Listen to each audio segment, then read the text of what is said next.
पण सातारा जिल्ह्यामध्ये कळू द्या की सौ राजेश्री ताईंचा विचार युगपुरुषांचा आहे। त्यामुळं जोरदार घोषणा द्यायची। दुपारी सगळे जेवलेले आपण पूर्ण राजेंसाठी, आज फक्त राजेंना घोषणा देण्यासाठी, आज फक्त शेवटपर्यंतची ताकदीनं घोषणा राजेंना द्यायची आहे की आपली राजेंना मानवंदन असला। बोला छत्रपती शिवाजी महाराज की। महिला फक्त जोरात, जेवढ्या जोरात येईल तेवढ्या जोरात बोला छत्रपती शिवाजी महाराज की। हात पूर्ण असा खालून वर येईल। आजच्या सौ राजेश्रीताई भोसले यांच्या प्रचाराच्या शुभारंभ प्रसंगी उपस्थित असलेले जिल्ह्याचे नेते सुनील भैया माने, शाजीकाका भोयटे, साहिलजी शिंदे, अहम पाटील आणि इतर मान्यवर, सर्वप्रथम मी दयानंद भोसले यांचं स्वागत करतो, कारण त्यांनी योग्य पक्ष आणि योग्य निर्णय घेतला। त्याच्यामुळं भविष्यामध्ये जर समाजामध्ये तुम्हाला काम करायचं असेल, जर ज्या लोक विश्वासाने तुम्हाला मतदान करणार किंवा निवडून देणार, जर त्यांना न्याय द्यायचा असेल तर त्याच्यासाठी योग्य पक्ष पाहिजे, योग्य नेतृत्व पाहिजे, त्याची विचारधारा पाहिजे। तर त्याप्रमाणे त्यांनी योग्य हा राष्ट्रवादी काँग्रेस पक्ष हा निवडलेला आहे। दुसरी महत्त्वाची गोष्ट, भैया मी आज बोलण्यासाठी म्हणजे काही राजकारण म्हणून बोलत नाही, पण मी लहानपणापासून दयानंद बघितलेला आहे। मी मुद्दा म्हणून सांगतो, मी पहिल्यांदा स्थानिक इलेक्शनमध्ये किंवा निवडणुकीमध्ये कोणाचा प्रचार किंवा मी सक्रिय कधीच नसतो, कारण का उगाच आपली ह्याची ओळख आहे, माझी त्याची ओळख आहे, मी त्यांच्याबरोबर आहे म्हणून आपण इथं इंटरफेअर करणं किंवा कुठं हस्तक्षेप करणं हे योग्य नाही। कारण आपण जर त्याच्यात भाग घेत असेल तर त्या लोकांना आपण न्याय देऊ शकत असेल, त्यांच्याबरोबर त्यांच्या प्रत्येक गोष्टीत सहभागी होऊ शकत असेल, तेवढा वेळ देणार असेल तरच त्याच्यात आपण सहभाग घ्यावा। अन्यथा जे काम करणारे लोक असतात त्यांना आपण 100% त्यांना प्रोत्साहन देऊन त्यांच्या पाठीमागं उभं राहणं ही आपली जबाबदारी आहे। भैया मला लहानपणी वडील सांगायचे जुने अनुभव त्यांचे। भैया मला बापूंनी एक किस्सा सांगितला होता की आदरणीय शरदचंद्र पवार साहेबांना पहिल्यांदा विधानसभेला ज्यावेळेला तिकीट द्यायचं होतं तर पुण्यामध्ये मिटिंग झाली काँग्रेस कमिटीची। बापू त्यावेळेला यशवंतराव चव्हाणांच्या बरोबर उपस्थित होते तिथं।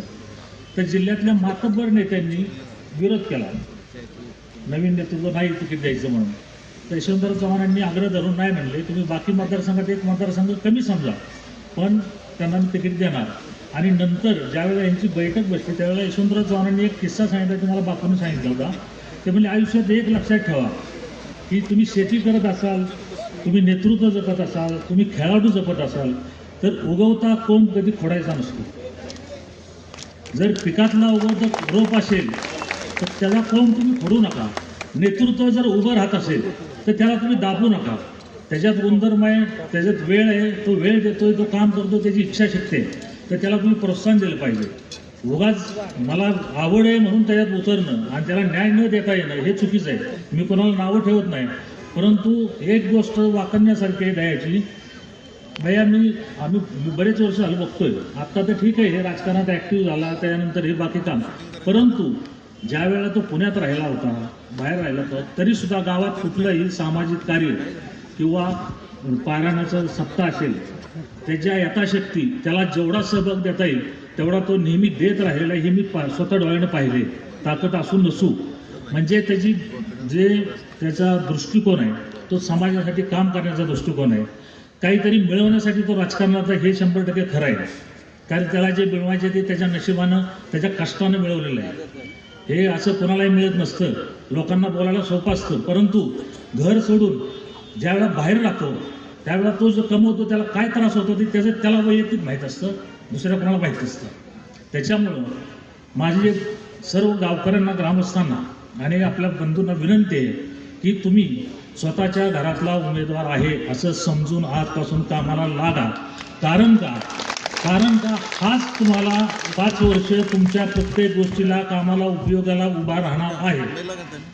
तो काय तात्पुरतं राजकारण करून त्याचा तो स्वभाव नाही, तो तुम्हाला न्याय देऊ शकतो, तो तुम्हाला पूर्ण वेळ देऊ शकतो। आणि दुसरी गोष्ट, ज्या वेळेला त्याने त्याच्या आयुष्याचे काही 10 वर्ष घातलेत मुंबईत किंवा मंत्रालयात येतं त्यावेळेला असा तुम्हाला प्लस पॉईंट असा असतो की तुमचं एखादं काम असेल तर तुम्हाला कुठं हेल्पाटे कोणाकडे जायची गरज नाही. बाकीचे लोक म्हणजे जिल्हा लेवलचे लोक असतात त्यांच्या व्यापात असतात, त्याच्याकडं ऑलरेडी तिथं सिस्टीम आहे. तुमचं एखादं रस्त्याचं काम असेल, कशाचं काम असेल, इथं शिफारस घेतली तर तो तिथं लगेच ताबडतोब करून घेऊ शकतो, ह्याची गॅरंटी मला आहे. त्याच्यामुळं आपल्या कामाचा माणूस आहे, कामाच्या माणसाला निवडून द्या. आणि माने साहेब, आमच्यापेक्षा तुम्ही जास्त राजकारण जिल्ह्यातलं बघितलेलं आहे. ह्या सातारा जिल्ह्याला यशवंतराव चव्हाणांचा वारसा आहे. ह्या सातारा जिल्ह्यामध्ये म्हणजे आम्हाला कळतंय असं आम्ही नेतृत्व बघितले. भाऊंचं, प्रतापराव भाऊंचं बघितलं, लक्ष्मण तात्यांचं बघितलं. तालुक्यामध्ये आम्ही लहान होतो, शंकरराव अण्णा आमदार होते, शालिनताई होत्या, शिंदेसाहेब आहेत. आज तागायत ह्या सातारा जिल्ह्यामध्ये दमदाटीचं आणि धमकीचं राजकारण कधी झालेलं नाही, कधीच नाही. त्याच्यामुळं इथल्या सुद्धा नेतृत्वाने हा विचार केला पाहिजे की तुम्ही बोलताना तुम्ही दमदाटी कोणाला देता. ही संस्कृती नाही कोरेगाव तालुक्याची. कुठला विरोधी पक्ष असू द्या, वेगळ्या ह्याच्यात राजकारण करू द्या, पण ही भाषा नाही आहे. तुम्हाला जमत नसेल ना, तुम्ही दुसऱ्याच्या खांद्यावर कशाला बंदूक ठेवता? मग हे दुर्दैव आहे आपलं की एखादं नेतृत्व आपलं उभं राहत असताना आपल्याच माणसाचा वापर केला जातो. मी त्याला नावं ठेवत नाही, हे लक्षात ठेवा. तो काय वाईट आहे म्हणत नाही, परंतु आपली लोक त्याला बळी पडतात. तर वेळीच सावध व्हा.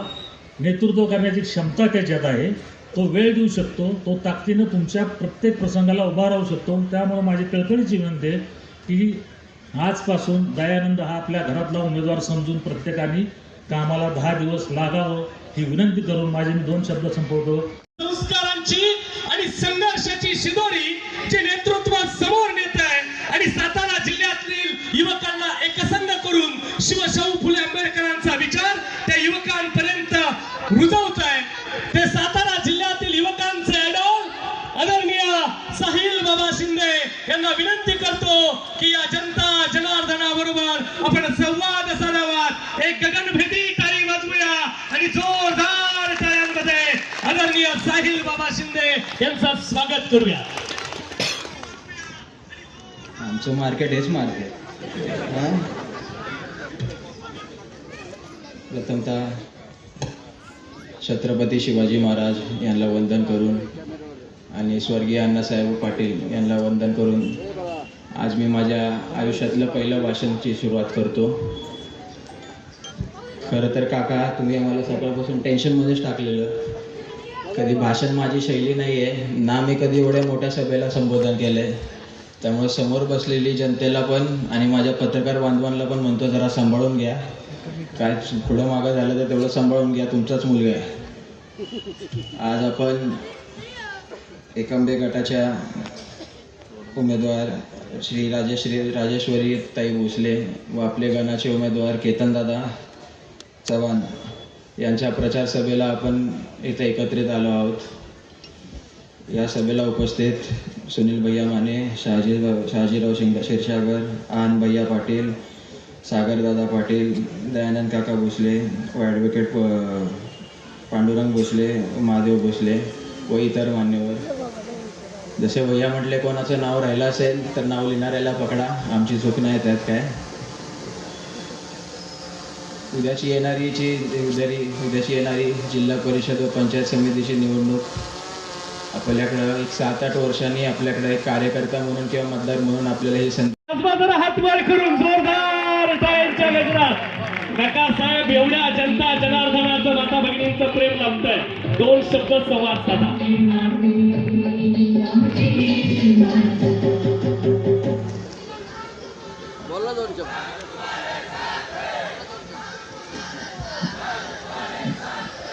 नमस्कार.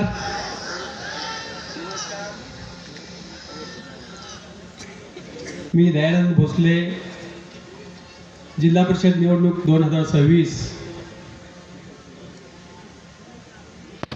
एकंबे जिल्हा परिषद गट,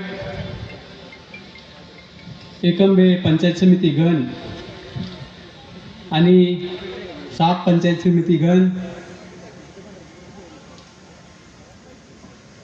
या गटाच्या आणि गणाच्या राष्ट्रवादी काँग्रेस पार्टीच्या प्रचाराचा शुभारंभ आज या ठिकाणी होत आहे. आणि या प्रचाराच्या शुभारंभासाठी आवर्जून उपस्थित असणारे महाराष्ट्र राज्याचे माजी सहकार मंत्री, जिल्ह्याचे माजी पालकमंत्री, सह्याद्री साखर कारखान्याचे चेअरमन, आदरणीय आपल्या सर्वांचे आदरस्तंभ बाळासाहेब पाटील यांचे पुतणे, युवा नेतृत्व माननीय सागरदादा पाटील, महाराष्ट्राचे मदत व पुनर्वसन मंत्री, बुलढाणा जिल्ह्याचे पालकमंत्री आणि किसनवीर सहकारी सातारा साखर कारखान्याचे चेअरमन, आपले नेते आदरणीय मकरंद आबा पाटील यांचे सुपुत्र आदरणीय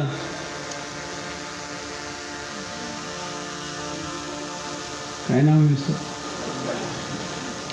पहिल्यांदाच भेटले, आहन भैया पाटील. माझा स्वभाव जरा खरा बोलणार आहे. आहन भैयांची माझी पहिलीच भेट आहे, पण त्यांचं वाई खंडाळा महाबळेश्वरमध्ये आपल्या वडिलांसाठी, आपल्या काकांसाठी आणि आपल्या आजोबांनी जी परंपरा दिलेली आहे, तो यशवंत विचार वाढवण्यासाठी जे काम आहे, त्या कामानं प्रभावित होऊन मी त्यांना या ठिकाणी कार्यक्रमाचं निमंत्रण दिलं. युवा कार्यकर्त्याला संधी द्यावी, याचं नेतृत्व उद्याच्या महाराष्ट्राला लाभणार आहे, म्हणून माझ्या विनंतीला मान देऊन या ठिकाणी उपस्थित असणारे आहन भैया पाटील, महाराष्ट्राचे नेते, माझे मार्गदर्शक, संकटाच्या काळी घाबरून न जाता त्याला सामोरं कसं जावं याचा आदर्श संपूर्ण महाराष्ट्राला देणारे राष्ट्रवादी काँग्रेस पार्टीचे महाराष्ट्राचे अध्यक्ष, माजी मंत्री, विद्यमान आमदार आदरणीय शशिकांतजी शिंदे साहेब यांचे सुपुत्र, नावच विसरतो म्हणून भाषण करायला उभं राहतो, साहिल बाबा शिंदे. मी भाषण करायला त्यासाठी उभं राहत नव्हतो. या जिल्ह्याचे नेते, माझे मार्गदर्शक, जिल्हा बँकेचे उपाध्यक्ष, रहिमतपूर नगरीचे माजी नगराध्यक्ष आणि आपल्या तालुक्याचा स्वाभिमान आदरणीय सुनील भैया माने. या जिल्ह्याला आपल्या कर्तृत्वानं ज्याचा स्वाभिमान वाटावा, संत गाडगेबाबांनी जो आदर्श दिलाय,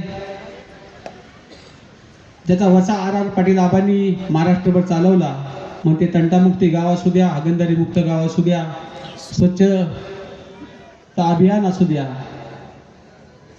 त्या आर आबा पाटलांचे राजकीय वारसदार किंवा विचारांचे वारसदार आणि ज्यांचा नेहमी मला आदर्श वाटतो. मी राजकारणात नव्हतोच, पण ज्यांचा मला नेहमी आदर्श वाटला, असे आदरणीय शहाजी अण्णा क्षीरसागर, त्याचबरोबर आपशिंग गावचे सुपुत्र, तालुक्याचे युवा नेते आदरणीय भरत नाना कदम, या जिल्हा परिषद गटाच्या राष्ट्रवादी काँग्रेस पार्टीच्या उमेदवार राजेश्वरी दयानंद भोसले, पंचायत समिती गणाचे उमेदवार केतन दादा अर्जुन चव्हाण. सात पंचायत समिती गणामध्ये खरं तर 2 AB फॉर्म पक्षाने दिलेले आहेत. त्या दोन्ही उमेदवार उद्या मला वाटतं फायनल होईल, बरोबर ना. त्या दोन्ही उमेदवार, तिसरे आमच्यावर इच्छुक असणारे आदरणीय किरण आबा जाधव हेही इच्छुक आहेत, त्यांनीही अपक्ष अर्ज भरला आहे. या तिघांचा उद्या पक्ष नक्की विचार करेल आणि पक्षाचा जो निर्णय येईल ते उमेदवार, बरोबर बोलतोय ना, जे काही निर्णय होईल ते उमेदवार यांच्या प्रचाराचा शुभारंभ आज या ठिकाणी आपण करत आहोत. खरं तर मी स्टेजवरच्या नेत्यांची माफी मागून आणि खाली बसलेल्या सर्व प्रमुख कार्यकर्त्यांची माफी मागून या ठिकाणी माझ्या भाषणाला सुरुवात करतो. कारण मी जरा व्यावसायिक माणूस होतो. मला वाटलं की 4चं टायमिंग दिलं की माणसं 4ला येतात, 4:15ला कार्यक्रम चालू होतो, 6ला संपतो, 6:30ला जेवणं होतील, माणसं निघून जातील. मला हे माहीत नव्हतं की 4चा कार्यक्रम 5ला पण सुरू होतो, 6ला पण सुरू होतो. आणि बऱ्याचशा गावचे प्रमुख सरपंच, उपसरपंच आणि त्या पार्टीचे अध्यक्ष पण माझ्यासमोर व्यासपीठाच्या खाली आहेत. मला तो प्रोटोकॉल बी कळाला नाही की कुणाला वर घ्यायचं आणि कुणाला नाही घ्यायचं. त्यामुळे मी त्यांची पण या ठिकाणी पहिल्यांदा जाहीर माफी मागतो. मला स्टेजवर पण बॅनरवर कुणाचे फोटो टाकायचे एवढं लक्षात आलं नाही. आता मी पृथ्वीराज बाबांचा बी फोटो टाकलाय. मला मगाशी कळालं अजून काँग्रेसवर आपली आघाडीच झाली नाही. पण चला, माझं बाबांच्यावर प्रेम आहे, माझे संबंध आहेत, ते काय त्याच्या ऑब्जेक्शन घेणार नाही. मी एक साधा व्यक्ती होतो, आयुष्यात संघर्ष करत होतो. स्वप्न होतं की बाबा प्रपंच करावा, चांगलं नीटनेटकं जीवन जगावं आणि आपलं कुटुंब चालवावं. पण मन स्वच्छ होतं, कधी पाप मनात आलं नाही. आणि व्यवसाय करता करता मला माझ्या कुटुंबाच्या गरजा भागवण्यानंतर बी काहीतरी पैसे शिल्लक राहतील असं देवाच्या आशीर्वादानं, गोरगरिबांच्या पुण्यानं व्यवसायात यश मिळत गेलं. माझे प्रत्येक धंदे यशस्वी होत गेले. आणि मग माझ्या कुटुंबाच्या गरजा भागल्यानंतर आता मिळणारं मानधन किंवा मिळणारे पैसे, शेवटी गरजा ह्या संपत नसतात. कुठं थांबायचं नाही हे कळायला पाहिजे. मग मी गोरगरिबांना, जे होतकरू मुलं आहेत, ज्यांना शिक्षणाची अडचण आहे, ज्याच्या घरात अचानक आजारपण आलंय आणि घरात काहीतरी अडचण आहे, एखाद्या घरात मुलाचं लग्न आहे, एखाद्या घरात मुलीचं लग्न आहे, अशा लोकांना थोडीफार आपण पश्चिम महाराष्ट्रात येत असलो तरी तालुका सुजलाम सुफलाम नाहीये. गोरगरीब जनता खूप आहे. अर्धा एकर, 1 एकर, 2 एकरवाले शेतकरी भरपूर आहेत. बऱ्याचशा महिला रोजंदारी जातात. मी 4 वाजता आलेल्या महिला पण पाहिल्यात, 5 वाजता आलेल्या पण पाहिल्यात, 6 वाजता आलेल्या पण पाहिल्यात आणि 6 नंतर आलेल्या महिला पण पाहिल्यात. मला 100% जाणीव आहे त्या दिवसभर शेतात काम करून आलेत. काकाचा कार्यक्रम आहे, जायला लागतोय म्हणून. ही गरिबी आपल्या तालुक्यात आहे आणि ही गरिबी संपणार नाही. श्रीमंत होत चाललाय, गरीब होत चाललाय. असं असताना त्या सामाजिक कार्याला कुठल्या तरी राजकारणाची गरज आहे अशी मला वाटलं. शेवटी कामं करत असताना राजकीय पाठबळ बी पाठीशी असावं. मग मी आणि राजेश्वरी बसलो. आम्ही दोघांनी विचार केला.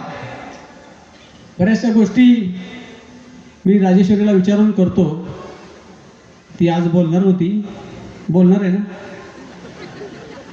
तिला मी म्हटलेलं तू उमेदवार आहे, तू बोललं पाहिजे तिनं, पण 2 मिनिटं भैया, जरा 2 मिनिटं बोलतो, संपवतो.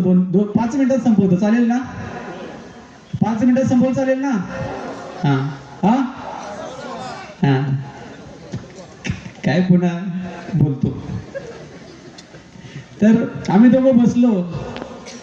गेले 15-20 वर्ष व्यवसायानिमित्त पुणे, मुंबई, बँगलोर, गोवा बऱ्याच ठिकाणी व्यवसाय केले आणि या व्यवसायानिमित्त बरेचसे संबंध आले.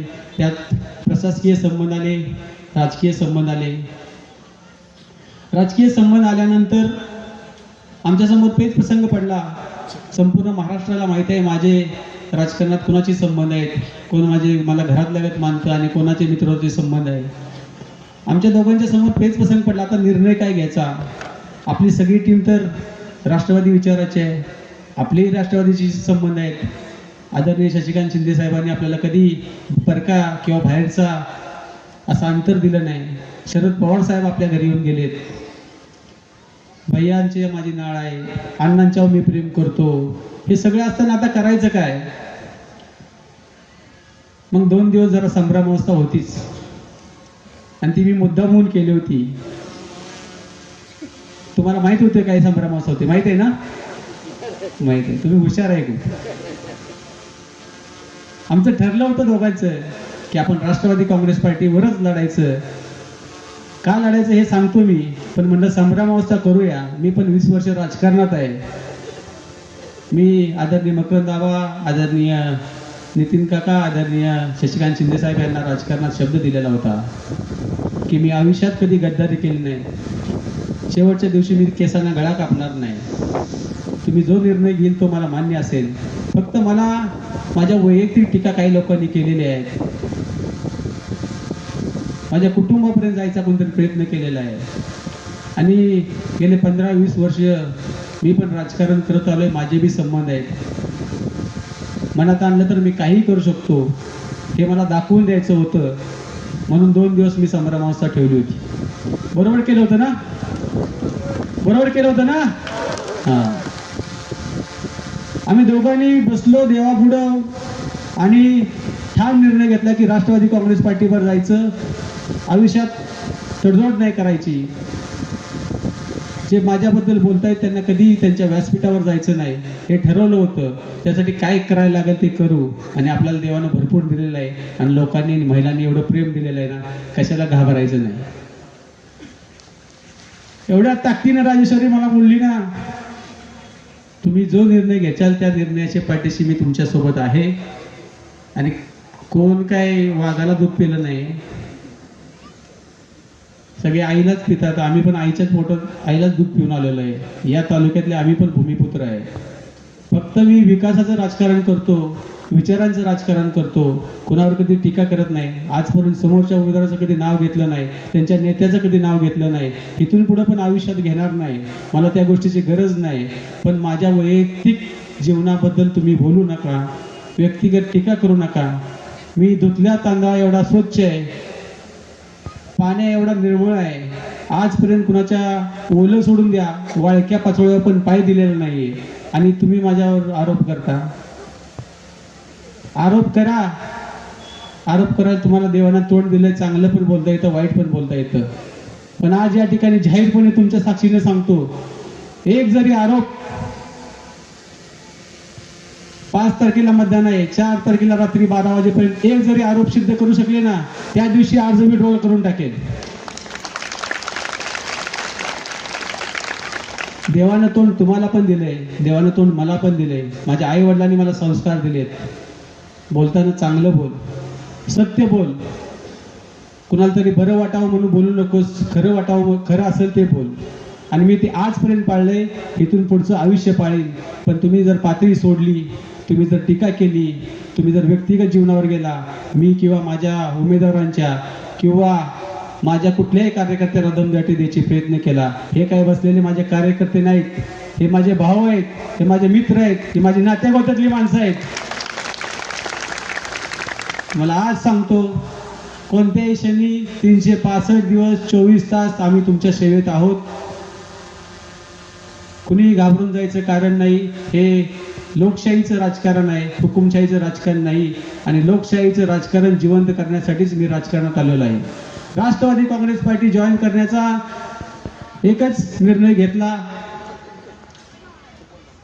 की आपल्यावर असणारे सर्व समाजाचे, सर्व जातीचे, सर्व धर्माचे लोक आहेत, विकासाचं राजकारण केलं पाहिजे. जर्नेश्वर सहकारी साखर कारखाना असू द्या, सह्याद्री कारखाना असू द्या किंवा किसनवीर कारखाना असू द्या, आपल्या सर्वांच्या जीवनात आनंद निर्माण करणाऱ्या या तिन्ही संघटना राष्ट्रवादी काँग्रेस पार्टीच्या विचारावर आहेत.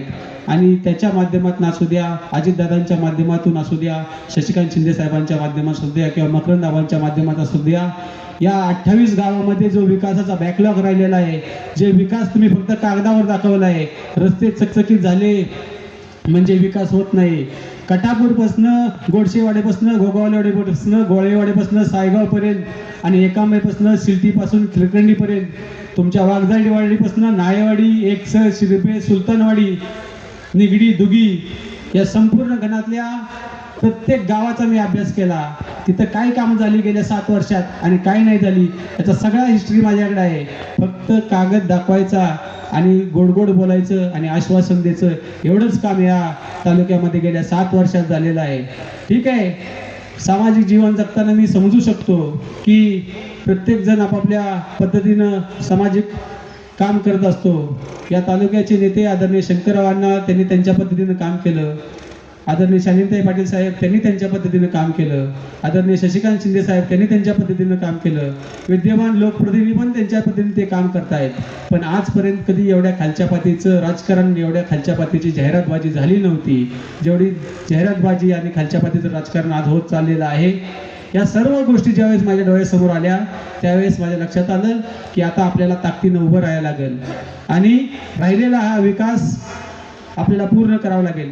एखाद्या वेळेस रस्ते, गटर, शौचालय किंवा सभागृह नाही झालं तर चालेल. या तालुक्याची मुख्य गरज मग ती सासूर असू द्या, दामनेर असू द्या, दामनेर बरंचसं पुढे गेलंय, सायगाव बरंचसं पुढे गेलंय, पण सासूर असू द्या किंवा इकडं वेळू असू द्या, आपशिंगी असू द्या, तुमचं जायगाव असू द्या, कनेरखेडा असू द्या,